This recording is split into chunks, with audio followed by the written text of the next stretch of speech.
dịka a na-agbasi mbọ ike iweghachi ugwu Onitsha weburu na mbụ azụ.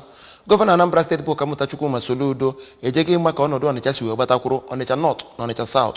Onye nta akụkọ anyị bụ Valentine Mbadoa wetara anyị akụkọ a na-eke o si ga.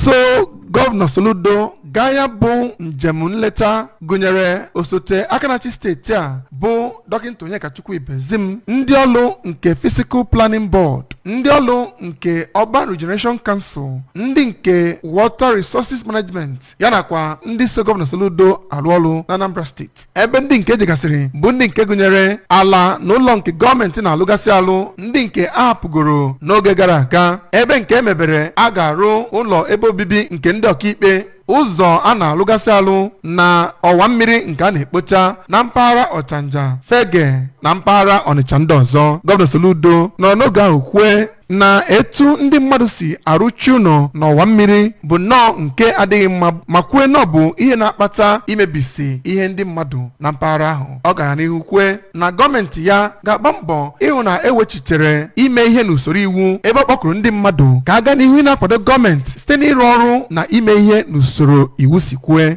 O kwuru na dịka ọ na-agba mbọ ime ka Anambra bụrụ ebe obibi ma bụrụ ebe nke ga na-aga n'ihu, na ime ka mmiri na-agba na mpaghara niile ọkachasị Onitsha, Nnewi, Ọka na ebe ndị ọzọ, ya nakwa ime ka mpaghara bụrụ nke ga-abụ ịgba so na otu ihe na-echu ụra, ma kpọkọọ ndị mmadụ ka ha na-eme omume ga-enye aka ịhụ na mpaghara ga-adị mma obibi ma bụrụ ebe ga na-aga n'ihu. Site na Onitsha, abụ m Valentine Mbadoa.